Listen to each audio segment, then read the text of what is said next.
그러므로 우리가 믿음으로 의롭다 하심을 받았으니 우리 주 예수 그리스도로 말미암아 하나님과 화평을 누리자. 또한 그로 말미암아 우리가 믿음으로 서 있는 이 은혜에 들어감을 얻었으며 하나님의 영광을 바라고 즐거워하느니라. 다만 이뿐 아니라 우리가 환난 중에도 즐거워하나니 이는 환난은 인내를, 인내는 연단을, 연단은 소망을 이루는 줄 알미로다. 아멘. 우리 사순절 기간은 우리 주님의 고난을 묵상하면서 주님의 그 고난의 길을 걸어가시면서 우리에게 베푸신 은혜를 다시 생각하고 그 은혜를 생각하면서 우리들도 정말로 믿음을 지키기 위해서 어떤 시련, 역경, 고난 속에서도 잘 이겨나가야 되겠다 하는 것을 재다짐하는 그런 시간입니다. 그래서 이 사순절 기간 동안에 우리가 다시 영적인 재무장을 하지 않으면 그 영적인 성장을 할 수가 없어요. 이 중요한 기간에. 그렇기 때문에 다시 한번 우리 믿음을 점검하는 그런 시간이 되기를 바랍니다. 살아온다 보면은 항상 좋은 일만 있겠어요? 좋지 않은 일도 있죠. 여러분, 이렇게 사람이 인사하다 보면은 이렇게 어깨를 만질 때도 있고 등을 이렇게 만질 때도 있어요. 쓰다듬을 때도 있어요. 그러면은 옷감 감촉이 굉장히 좋은 옷감들이 있어요. 그죠? 그래서 보면은 아주 실크로 이렇게 쫙 되어 있는 옷감이 있는가 하면은 겨울에는 아주 또 부드러운 양털로 되어 있는 옷감, 그래서 캐시미어 100% 이러면서 이러잖아요. 그런 옷감을 이렇게 만져보면 저 옷 입고 싶다. 좀 예쁜 옷감, 부드러운 옷감, 고급 옷감 입고 싶다 하는 생각이 들어요. 참 좋겠다 하는 생각이. 근데 참 입고 싶다 하는 마음이 들지만 참 입지 못하는, 왜 그러죠? 비싸요. 엄청 비싸요. 그래서 엄두를 못 내고 그냥 지나가는 게 많아요. 여러분, 그런 옷감이 정말로 잘 짜여지고 이렇게 할 때에는 그냥 옷감이 덩그러 이렇게 탁 그 상태로 나타나나요? 아니잖아요.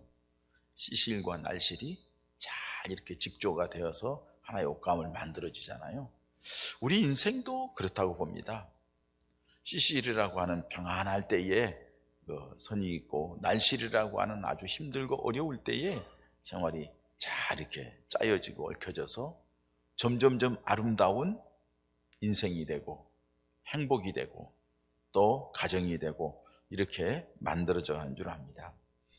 그렇기 때문에 여러분, 힘들고 어렵다 해서 절망과 좌절할 게 아니라 힘들고 어려울 때는 하나님 앞에 기도하고, 또 기쁘고 즐거울 때는 막 신나서 그냥 엉뚱한 짓 할 게 아니라 하나님 앞에 감사하고 찬송하는 그런 모습들이 우리에게 있어야 될 줄 믿습니다. 우리가 삶을 살아갈 때에 특별히 믿음의 사람들에게는 몇 가지 중요한 원칙이 있다 하는 것을 오늘 1, 2절 말씀이 말씀합니다. 그러므로 우리가 믿음으로 의롭다 하심을 받았으니, 다시 말해서 하나님이 세상 가운데서 우리를 믿음을 주시어서 믿음 안에서 예수를 영접하고 하나님의 전에 있는 예수 믿는 사람들에게는 죄악된 자가 아니라 이제 의로운 자라 하고 인침을 받았어요. 이렇게 하나님 앞에 인침을 받은 사람들이 살아가야 할 때에 가져야 될 3가지 것을 얘기해요. 먼저는 우리 주 예수 그리스도로 말미암아 하나님과 화평을 누리라는 거예요. 하나님과 화평할 수 있도록 노력하라는 거예요. 여러분, 하나님과 화평하기 위해서 오늘 또 이 자리에 나왔어요. 자, 우리가 교회에 올 때에 하나님과의 관계를 회복하기 위해서 하나님 앞에 간절히 기도해요. 주님, 내가 오늘 주님 전에 왔습니다. 잃어버렸던 주님, 멀리 있던 주님, 소원했던 주님, 내가 잘못됐던 부분을 주님 앞에 내려놓습니다. 오늘 또 예배 시간에도 우리가 함께 참회의 기도를 통해서 지난날의 부끄러움을 다시 한번 고백을 해요. 그리고 이 시간에는 하나님의 말씀을 들으면서 우리들이 잘못된 부분이 뭔가를 깨닫고 어떻게 해야 되겠다고 다시 재다짐을 해요. 그리고 이 시간에 하나님의 은혜가 임하는 거예요. 그러면서 하나님과의 관계가 점점 회복되는 거예요.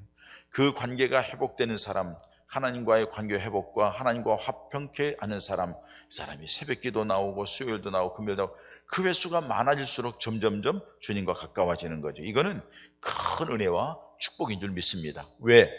하나님과 화평케 되는 것이 축복의 통로가 열리는 길이에요. 그때부터 하나님의 역사가 나타나기 때문에 그렇습니다. 그 다음에 2번째로는 그렇게 예수님을 통하여서 구원받은 하나님의 사람이 하나님과 화평함과 아울러 하나님의 은혜 속에 거하는 사람이 된다고 말씀하고 있는 거예요. 그래서 2절에 또한 그로 말미암아 우리가 믿음으로 서 있는 이 은혜에 들어감을 얻었다, 이렇게 말씀해요. 은혜 속에 들어간다는 것은 예수를 믿는 믿음의 은혜가 있었고, 그것으로 말미암아 구원의 은혜가 있고, 또 하나님께서 이 땅에 살아가는 동안에 하나님의 자녀된 권세의 은혜가 있고, 하나님의 자녀들이 하나님 앞에 기도할 때마다 기도 응답을 주는 은혜가 있고, 이렇게 하나님 앞에 예배하면서 믿음 안에서 기쁨을 누리며 살아갈 수 있는 이런 하나님의 은혜가 우리에게 주어졌다는 사실입니다. 할렐루야. 여러분, 은혜를 은혜로 아는 사람에게 은혜의 축복이 임하는 줄 믿습니다.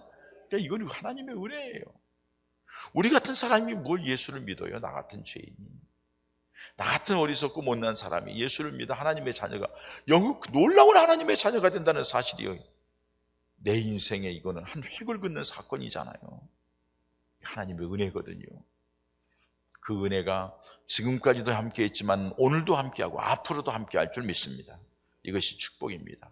자, 또 그 은혜 가운데 살아가고 예수를 믿어 하나님과 화평하고 은혜 가운데 살아가는 사람은 2절 마지막에 하나님의 영광을 바라고 즐거워하느니라. 하나님의 영광을 바라보면서 즐거워한다는 것은 모든 삶 속에서 우리 하나님께 영광을 돌리고 우리 하나님을 기쁘게 하고 그런 삶을 살아간다는 거예요. 그게 믿음의 사람이에요. 여러분, 제가 이 목회하면서 때로는 설교하면서 매 해마다 강조하는 것들이 이렇게 조금씩, 그 해에는 이걸 강조하고 다른 해는 이걸 강조하더라고요. 지금 올해 들어서 여러분들에게 계속 강조하는 게 한 가지가 있을 거예요. 그게 뭐냐 하면은, 우리는 세상의 다른 종교들은 다 육신적인 필요를 채우기 위해서 종교 생활을 해요. 건강을 얻기 위해서, 사업자 돼서 물질 잘 먹기 위해서, 자식들 잘 되기 위해서, 나름대로 자기들이 욕망을 추구하는 그것을 얻기 위해서 막 빌기도 하고 찾아가고 시주도 하고 드리기도 하고 그래요. 근데 여러분, 우리 기독교는, 하나님을 믿는 믿음의 사람들은 내 것을 취하기 위해서 믿는 게 아닙니다. 1번이 뭐예요? 하나님께 영광 돌리기 위해서 믿는 겁니다. 왜냐? 하나님이 이 세상의 모든 삼라만상을 만드시고 보시기에 좋았더라 사람을 만드시고 보시기에 심히 좋았다라는 것은 그들이 하나님을 기쁘시게 하고 하나님의 영광 돌리는 존재가 되었다는 거예요. 근데 죄 지어가지고 그게 안 되잖아요. 육신의 욕망, 세상적인 쾌락, 그런 게 빠져가지고는 죄 가운데서 그게 안 되잖아요. 그 죄 가운데서 허덕이는 우리를 하나님의 영광을 위하여 살아야 그게 진짜 이 땅에 사는 동안에 복을 받고 영원한 하나님 나라에 갈 수 있기 때문에 그걸 이루기 위해서 예수님을 보냈단 말이에요. 예수님이 우리 죄를 짊어지고 십자가에 죽기까지 했어요. 그래서 예수님을 믿는 사람들에게는 모든 죄를 다 용서해 주셨어요. 하나님의 자녀된 권세를 주시고 하나님의 특별한 은혜와 사랑을 받게 했어요. 예수님을 통하여서 새로운 피조물을 만들어줬는데 그 새로운 피조물의 역할이 뭐예요? 1번 역할이 뭐예요? 하나님께 영광 돌리는 거예요. 본래의 모습으로 영광 돌리는 거예요. 그러면은요, 하나님을 기쁘게 하고 하나님께 영광 돌리고 이렇게 주일 지키고 예배하고 하나님을 기쁘게 하고 살려면 살아오는 그 사람에게 우리 하나님께서는 삶 속에 필요한 것을 보너스로 주는 거예요. 엄청나게 주는 거예요. 여러분, 세상 만사 다 만들어 놓은 것 누구를 위해서 만들었겠어요? 사람을 위해서 만든 거예요. 다 주겠다는 거예요. 이게 하나님의 사랑이에요. 그렇기 때문에 여러분들이 엉뚱한 데 관심 갖지 말고 내가 하나님을 기쁘시게 하면, 내가 하나님께 영광 돌리려고 하는 자세로 살아가면 하나님의 놀라운 은혜와 복이 임하게 될 줄 믿습니다. 그러니까 하나님의 영광을 바라보면서 즐거워하는 거예요. 즐거워하는 거예요. 그래서 신앙생활도 즐겁고 가정생활도 즐겁고 세상에 살아가면서도 기쁘고 즐겁고, 저 사람은 이 코로나 위기 속에서 그렇게 싱글벙글한 줄 몰라, 뭐가 저렇게 있어. 그러니까는 예수 믿으니까 마음이 평안하고 우리 하나님이 이 과정에도 나와 함께 하시고 나를 지키시고 보호할 줄 안다고, 내가 코로나 걸려서 여기에도 우리 하나님의 능력의 손길이 함께 한 줄 믿는다고 하면서 그냥 기쁨으로 믿음 생활을 해 나가는 것, 이것이 바로 하나님께서 원하는 믿음의 모습인 줄 믿습니다. 그런데 여러분, 우리가 살아가면 항상 좋은 일만 있나요? 아니에요. 힘들고 어려운 일이 더 많아요. 여러분들 한번 생각해 보세요. 지금까지 인생을 생각해 보세요. 좋은 일, 기쁜 일에 대해서는 손가락으로 꼽아주면 꼽아져요. 그런데 힘들고 어려운 일 생각하면요, 이 손가락이 부족해. 얼마나 힘들고 어려운 일들이 많은지. 그게 우리 인생이에요. 이게 하나님께서 하나님의 영광을 바라보며 즐거워하라고, 기쁨을 하고, 너희에게 모든 걸 다 주었으니 너희들은 다른 것 생각하지 말고 항상 기뻐하라 이거예요. 그리고 너희가 부족한 게 뭐가 있느냐? 쉬지 말고 기도하라 이거예요. 내가 채워주겠다고. 그리고 감사를 잃지 말라는 거예요. 범사에 감사하라는 거죠. 하나님이 그렇게 우리에게 말씀해 주는 거예요. 환난이 누구에게는 다 있다 하는 것을 오늘 본문 말씀에 우리에게 말씀해 주고 있는 거죠. 환난이 누구에게나 다 있다는 것을 말씀하면서 그 있는 환난을 어떻게 이겨나가느냐가 중요하다. 그래서 환난이 닥칠 때에 잘 견뎌야 한다. 잘 참아야 한다. 근데 그 참는 힘이, 원동력이 어디에서 나오냐? 하나님의 살아계심에서 나와요. 하나님을 믿는 믿음에서 나와요. 예수님의 십자가 사랑에서 나와요. 그 믿음이 있는 사람은 잘 견뎌내고, 견뎌내는 과정 속에 훈련과 연단을 잘 받게 되는 거죠. 그래서 하나님의 사람으로 만들어지는 거예요. 그러면서 소망하는 것, 꿈꾸는 것들이 이루어지게 되는 줄 믿습니다. 여러분, 성경이 주는 교훈 중에서 아주 중요한 한 가지가 있는데 꼭 기억하십시오. 사람의 힘의 끝이, 인간의 능력의 끝이 하나님의 능력의 시작입니다. 사람이 절망, 인간의 절망이 하나님의 기적의 시작이라는 거예요. 근데 사람들은 대부분요, 문제가 생기면 포기해요. 절망 가운데 빠져요. 좌절하고 말아요. 끈을 놓아버려요. 믿음이 없는 거예요. 믿음의 사람은 절망과 좌절 가운데 있을 때, 우리 힘으로 아무것도 할 수 없다고 생각될 때에 그때의 하나님을 바라보는 거예요. 왜?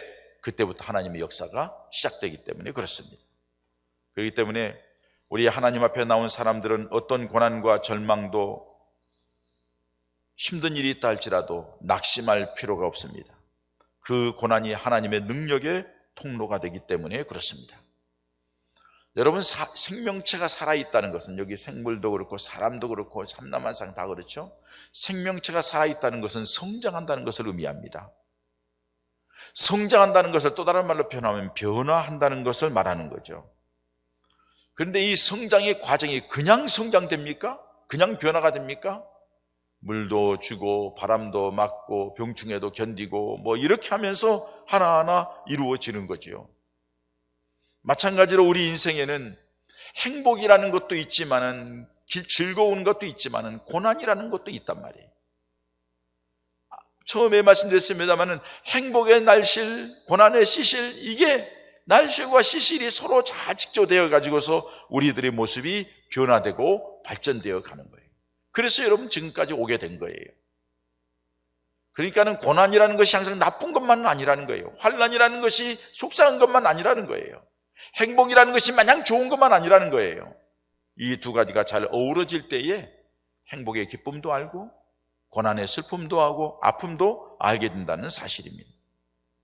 문제는 환난을 당했을 때에 먼저 이 길을 어떤 자세로 살아가느냐 하는 것이 중요하다는 사실입니다. 우리가 고난 가운데 있을 때에 오늘 말씀대로 우리 하나님과 화목하려고 노력을 해야 돼요. 고난이 있으면은, 이 고난 속에서 어떻게 하면 더 주님께 가까이 나갈까? 주님과 멀어지면 안 되는데, 주님과 더 가까워야 되는데 하고 노력을 해야 한다는 사실이에요. 고난 가운데 있을 때에 우리 하나님의 은혜 가운데 거하기 위해서 더 은혜 속에 들어가려고 애를 쓰는 자세가 필요하다는 거예요. 고난 가운데 있을 때 이 가운데서 하나님께 어떻게 하면 영광을 돌리지? 이 가운데 하나님이 기뻐하는 것이 무엇이지? 그것을 찾으면서 나아가는 그런 믿음의 사람이 되어야 한다는 사실이에요. 그럴 때 우리 하나님께서는 그 가운데에서 놀라우게 역사하실 줄 믿습니다. 고난은 누구에게나 있는 거예요. 없는 사람이 없어요. 제가 말씀드렸잖아요. 결혼해가지고 함께 살아가면서 한 번도 싸워보지 않았다고. 우리는 싸워본 일이 없다고. 정신병자입니다. 뭔가 문제가 심각한 집안입니다. 속으로 앓고 병이 들어있든지. 아니에요, 여러분. 살아가면서 다툴 수도 있고 힘들 수도 있어요. 갈등이 있을 수 있어요. 그러나 그 갈등을 통하여서 서로 간에 알아가고 서로 간에 맞춰주다 보니까 이해가 가고, 이제 이 나이쯤 되니까 눈치만 봐도 알아. 이 나이쯤 되면 말 한마디 툭 하는 거 보면은 아이고 또 뭐가 틀어졌나 보다. 뭐 기쁜 일이 있나 봐. 다 알게 돼. 서로 맞춰가는 거예요. 그러면서 행복을 하는 가정을, 행복한 삶을 이루어가게 된다는 사실이에요. 그렇기 때문에 사랑하는 여러분, 꼭 기억하십시오. 고난은 내게만 있는 것이 아니라 모든 사람에게 있다는 겁니다. 아픔은 내게만 있는 것이 아니라 다른 모든 사람에게 다 있다는 것을 기억하십시오. 그 고난 속에 꼭 기억하셔야 될 것은 하나님이 함께하고 있다는 것을 기억하시기 바랍니다. 그 하나님이 함께하시는 놀라운 은혜의 역사가 우리 하나님의 은혜와 축복이 우리에게 임하게 될 줄 믿습니다. 또 한 가지, 누구에게나 다 있을 뿐만 아니라 또 한 가지예요. 그 고난을 통하여서 놀라운 은혜와 축복이 통로가 만들어진다는 사실이에요. 그 고난, 그 환난이 하나님의 역사를 보는 기회라는 사실이에요. 여러분, 이 역사적으로도 봐도 고난의 시기에 아주 불후의 명작, 유명한 곡, 유명한 그림, 이런 것들이 탄생한 것을 볼 수가 있어요. 만약에 우리가 고난 속에 살다가 고난으로 끝나면 그건 불행한 사람이죠. 그러나 그 고난 속에 있어서 잘 견뎌내고 이겨나가면서 여러 가지를 생각하면서 성장하고 성숙해가고 그러면서 뭔가를 이루어가는, 소망이 이루어지는 그런 모습을 가져야 되는데, 그 고난의 때를 잘 견뎌낸 사람들에게 놀라운 역사가 나타난 것을 역사적으로 볼 수가 있습니다. 자, 여러분 보세요. 유명한 음악가 베토벤의 운명이라고 하는 놀라운 곡이, 웅장한 곡이 있습니다. 그 곡은 베토벤이 청각장애가 왔을 때에 작곡한 곡이에요. 귀가 들리지 않는데 어떻게 그걸 만들 수 있을까요? 떠오르는 영상, 들리지 않지만 그래가는 거예요. 그게 나온 게 이 운명이라는 곡이에요.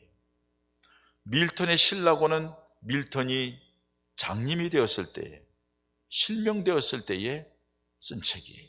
눈이 보이지 않는데 머릿속에서 들어가는 막 보여지는 것들을 기록을 해야 하는데 친구를 불러가지고 부르는 대로 써가지고 나온 게 밀턴의 시라고.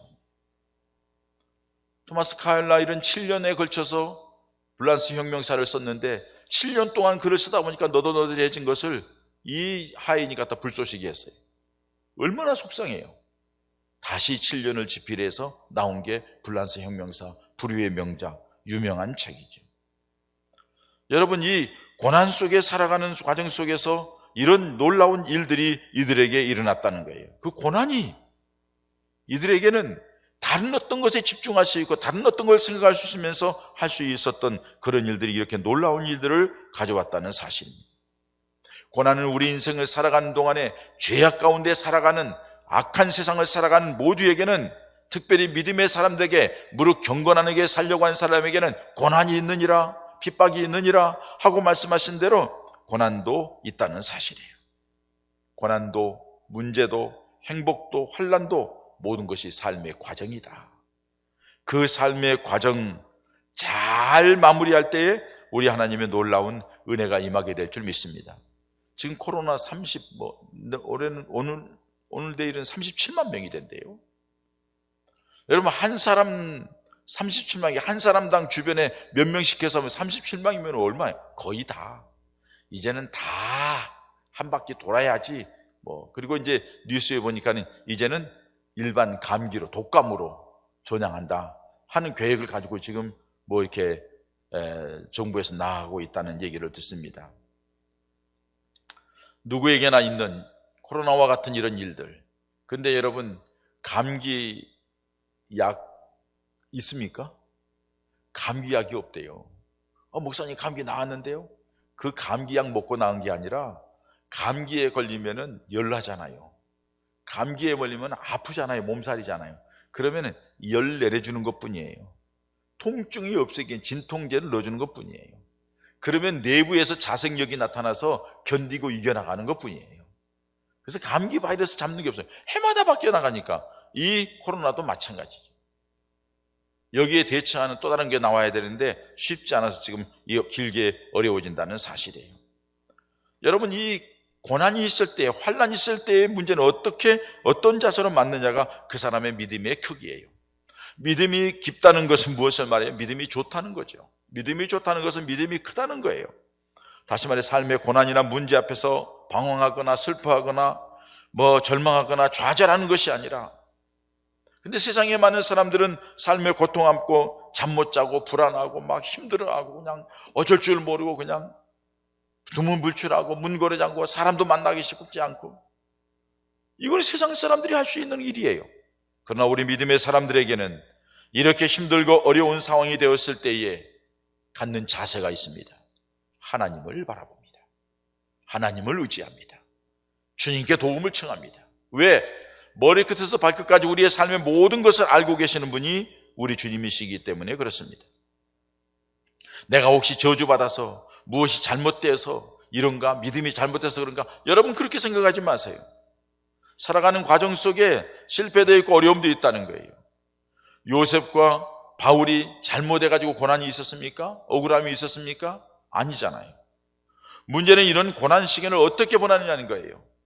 바울도 요셉도 믿음의 모든 사람들도 그 고난의 과정을 잘 견뎌 나갔을 때에 하나님께서 그들에게 놀라우게 역사하셨던 것을 볼 수가 있습니다. 믿음의 사람들은 신앙적으로 어떻게 대처한다는 나름대로의 신앙관을 가지고 있어야 돼요. 환난이 와도 그 속에서 하나님의 손길을 볼 수 있는 것이 믿음의 사람의 모습인 줄 믿습니다. 고난이 있을 때 그 속에서 하나님을 바라보며 하나님의 역사를 보는 것, 하나님의 뜻을 발견하는 것, 이것이 믿음의 사람의 모습인 줄 믿습니다. 오늘 본문 말씀과 비슷한 말씀이 야고보서 1장 2절에서 4절에 나타납니다. 그 말씀 보면 형제들이요, 여러분들이 여러 가지 시험이나 고난을 당하거든 기뻐하십시오. 인생의 시련은 인내를 만들어냅니다. 그로 인하여서 인생이 부족함이 없게 됩니다. 형제들이요, 인생의 여러 가지 시험이나 고난을 당하는 기쁘게 여기십시오. 그 인생의 시련으로 인내를 만들어내고 그 인내의 결과 인생이 부족함이 없게 된다고 야고보 사도는 우리에게 말씀하고 있는 거예요. 대부분 고난을 당하면 사람들이 그렇게 생각해요. 원인이 뭐지? 누구 때문이지? 뭐 때문이지? 우리 코로나 있을 때에도 뭐 중국 누구 때문이다, 뭐 어떻게 뭐 누구 때문이다, 방역을 잘못했다, 뭐다 얼마나 말이 많았어요. 원인을 분석하는 거 필요합니다, 여러분. 그러나 원인만 분석해가지고는 안 된다는 거예요. 원인을 알아야 중요하죠. 원인을 알았어요. 어떻게 할 거예요? 그 사람한테 따질 거예요? 그 문제 가지고 어떻게 할 거예요?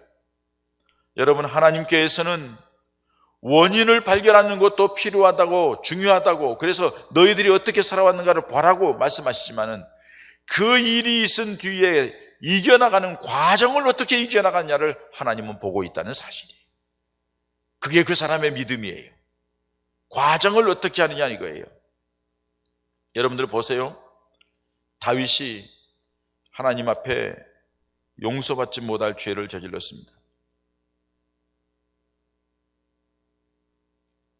이제 하나님의 축복으로 왕이 되고, 왕이 돼가지고 나라를 주변은 평정해가지고 이제 살만하니까 전쟁터에 나갈 때 요압 장군 보내고 자기는 왕들이 나간 전쟁에 있었어요. 게으름 피우고 한가하게 왔다 갔다 하다가 저 밑에서 목욕하는 바세바라는 여인을 보고 탐심을 일으켜서 간음을 하잖아요.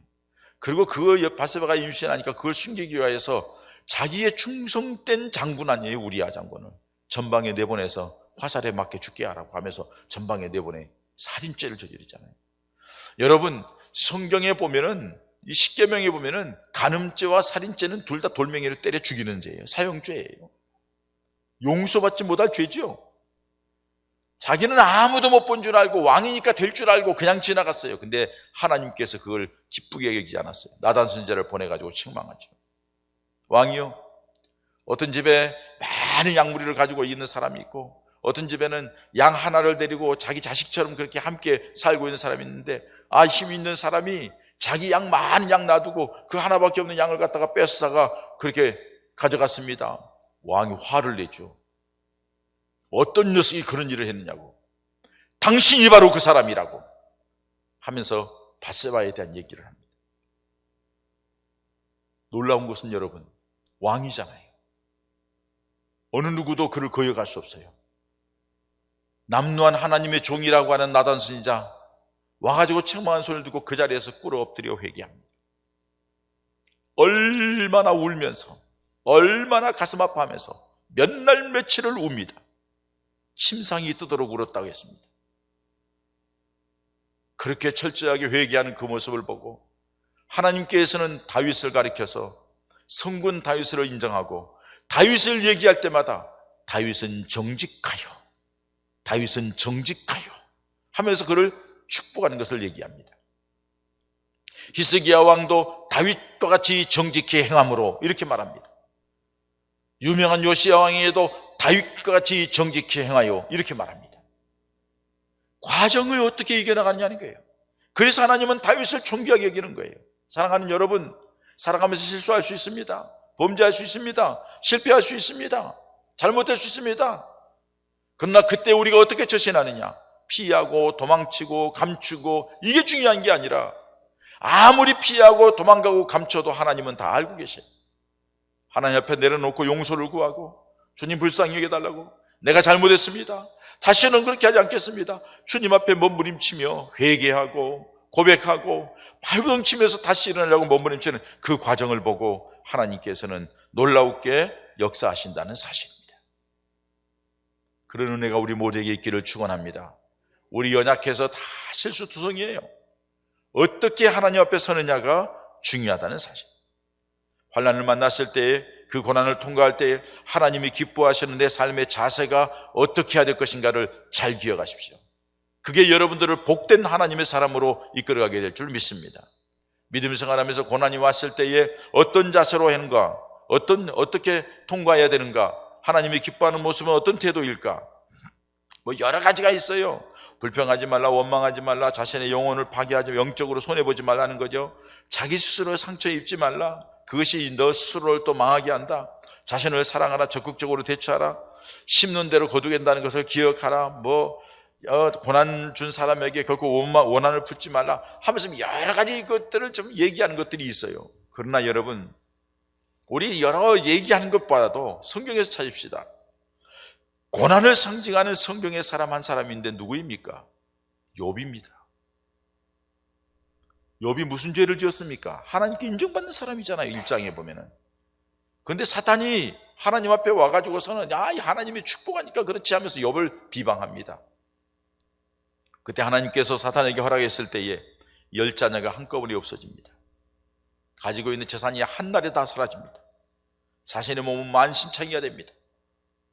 아내는 당신이 하나님이 어디 있느냐고 하나님을 저주하고 죽으라고 하면서 떠나버립니다. 친구들이 와가지고서는 너 무슨 죄가 있으니까 이러지, 네 죄를 한번 찾아보라고 가슴을 찌릅니다. 수많은, 아무도 욥의 편에 서준 사람 없어요. 아무도 욥을 이해해 주지 못해요. 욥은 외롭습니다. 외로운 것만이 아니라 고통스럽습니다. 온몸이, 마음이 힘들고 어렵습니다. 그런데 여러분, 욥이 그 과정 속에서 세 가지 중요한 태도로 갔습니다. 첫 번째는 불평하지 않습니다. 두 번째는 원망하지 않습니다. 세 번째는 핑계대지 않습니다. 환경 탓하지 않습니다. 누구 때문이라고 얘기하지 않습니다. 그리고 그는요, 끝까지 하나님을 바라보며 견뎌나가는데 뭐라고 얘기하느냐? 하나님, 내가 너무 힘듭니다. 차라리 내가 나지 않았으면 좋았을 텐데 왜 나를 낳게 했습니까? 빛을 보게 했습니까? 나 너무 어렵습니다. 내가 왜 이렇게 될지 가르쳐 주십시오. 자꾸 하나님 앞에 기도하며 견뎌나가는 거예요. 이겨나가는 거예요. 욥이 그렇게 고백할 수 있었던 것은 욥기 1장 21절의 말씀 때문입니다. 내가 모태에서 알몸으로 나왔은즉 또한 알몸이 그리로 돌아가올지라. 주신 이도 여호와시요 거두신 이도 여호와시오니 여호와의 이름이 찬송을 받으실지니이다. 내가 이 땅 올 때 알몸으로 왔고 갈 때도 알몸으로 갈 건데 주신 이도 하나님이시오, 가져간 이도 하나님이, 주권이 하나님께 있으니 하나님 마음대로 하십시오. 내 생명도 하나님의 것입니다. 내 힘으로 할 수 없습니다. 그러나 너무 고통스럽습니다 하면서 하나님 앞에 끝까지 믿음으로 나아갑니다. 그 연단의 과정이 그로 하여금 갑절의 복을 받게 하고 하나님의 특별한 사랑을 받게 하고 하나님의 영광의 도구가 되었던 것을 우리는 성경을 통하여서 압니다. 아브라함도 백세나되어서 이삭을 바치라고 합니다. 그때 여러분, 우리 같으면 뭐라 할까요? 나 같으면 그럴 것 같아요. 하나님, 주지를 말든지. 아니, 여태까지 키워놓고서는 뭐 때문입니까? 다른 것 주면 안 될까요? 왜 이렇게 하십니까? 물을 만한데 아브라함 한마디도 안 해요. 아내에도 말 않고 종에게도 말 않고 아들에게도 말하지 않아요. 그리고 어떻게 해요? 이른 아침 낙에다가 짐 싣고 그리고서는 가요. 하나님이 그 모습을 보신 거예요. 그리고서 그에게 놀라운 은혜를 주신다는 사실. 꿈쟁이 요셉도 하나님이 주신 꿈 때문에 얼마나 고생을 했어요. 이런 고생을 할 바에 하나님 이건 뭐 하지 말지 왜 이렇게 고생스럽게 꿈을 줘가지고 날 일어나요? 요셉의 특징은요, 원망 불평이 없어요. 끝까지 하나님 바라보며 나아가요. 결국에는 그가 얼마나 놀라운 일을 행하는 거 아시잖아요. 본인이 종이 되신 데뿐만 아니라 온 이스라엘 백성들을 구원해내는 하나님의 사람의 역할을 하는 것을 알 수가 있습니다. 사랑하는 여러분, 이 코로나 위기 속에서도 이것저것 얘기할 게 아니라 이 고난 속에서도 하나님이 함께 하신다. 우리 하나님을 바라보고 믿음 안에 굳게 서가면 우리 하나님께서 놀라우게 그때마다 은혜 주실 줄 믿습니다. 그리고 이겨나가게 하실 것이고 잘 이겨나간 자에게 하나님의 또 다른 놀라운 은혜와 축복이 임하게 될 줄 믿습니다. 그냥 되는 건 없어요. 여러분, 농사 짓기가 얼마나 힘듭니까? 쌀 미자를 얘기할 때에 88번에 손이 가기 때문에 쌀 미자가 쌀이 나온다 하는 의미에서 한문 용어를 설명을 해요. 쌀 한 톨 만들기 위해서 88번에 손길이 가가지고 만들기 얼마나 힘든 거예요. 쉽지 않잖아요. 운동선수가 메달을 목에 걸기까지는 피나는 연습을 해야 돼요. 온전한 도자기가 구워질 때까지는 몇천 도의 화로에서 구워져야 돼요. 순금을 만들 때에도 마찬가지고 다이아몬드를 캘 때에도 다 부수고 이렇게 잘라가지고서 만들어내잖아요. 여러분, 이렇게 고난이 있고 시련이 있고 역경이 있는 것이 우리로 하여금 정금 같은 자로 나오게 하고 순금처럼 단련되어서 하나님의 영광의 도구가 될 줄 믿습니다. 이것을 베드로전서 1장 7절에 이렇게 말씀합니다. 너의 믿음의 확실함은 불로 연단하여도 없어질 금보다 더 귀하여 예수 그리스도께서 나타나실 때의 칭찬과 영광과 존귀를 얻게 할 것이라고 말씀합니다. 우리 마지막에 주님 앞에 섰을 때 주님께서 얼마나 수고했냐, 잘하였다 착하고 충성된 종이라고 그저 품에 안아주면서 기뻐하시면서 그날을 소망하며 우리는 사는 거예요. 이게 믿음의 사람의 모습이라는 거예요. 그러므로 사랑하는 여러분, 이 고난 중에서도 하나님의 위로, 하나님의 함께하심, 하나님이 주실 축복, 이 소망을 끊어놓지 마시고 끝까지 주님을 바라보는 믿음의 사람들 되시기를 축원합니다. 꿈이 없으면 파괴됩니다. 인생이 파괴돼요. 꿈이 없으면 방탕해져요. 꿈이 없으면 게을러져요. 꿈이 없으면 인생의 긴장감을 잃어버리게 되고, 그래서 적당한 긴장감, 꿈을 가지고 노력하고 애쓰는 가운데 하나님의 손길, 함께하는 증거들이 나타나게 될 줄 믿습니다. 여러분, 말씀을 마칩니다. 우리에게는 누구에게나 다 인생의 한 과정에 고난이 있답니다. 환난이 있다는 것을 기억하십시오. 그리고 그 환난 속에는 하나님이 함께한다는 것을 기억하십시오. 그리고 그 환난 속에서 믿음으로 잘 이겨나가면 하나님이 강한 사람, 능력 있는 사람, 은혜의 사람으로 만들어서 더 크게 쓸 것을 믿습니다. 그 하나님을 바라보는 소망 가운데 믿음 잃지 않고 끝까지 잘 나가서 우리 하나님의 영광의 도구가 되고 우리 하나님을 기쁘게 하는 하나님의 사람들 될 수 있는 놀라운 은혜와 축복이 우리 모두에게 함께 하시기를 주님의 이름으로 축원합니다. 이 시간 우리 함께 하나님 앞에 기도하십시다. 하나님, 내게 더 큰 믿음을 주십시오. 이 고난을 믿음으로 이겨나가게 하십시오. 주님 중심으로 나가게 해주십시오. 그래서 주님의 놀라운 은혜와 위로와 하나님이 함께하는 증거들을 간직하게 하시고 이 과정이 지난 뒤에는 더 큰 믿음이 되어서 우리 하나님의 역사를 간증하는 주인공이 되게 해달라고 우리 함께 하나님 앞에 기도하시겠습니다. 할렐루야. 하나님 아버지 감사합니다. 오늘도 우리를 주님 전에 불러주시고 주의 말씀을 통하여서 우리 자신을 돌아오게 하시니 감사합니다. 하나님께서 역사하시고 이끌어 주시겠습니다. 삶을 사주시고 하나님 인도하시고 이끌어 주시고 역사해 주시옵소서. 주님이십니다. 이끌어 주시옵소서. 함께 주시옵소서. 주여 우리를 받으시고 주시옵소서.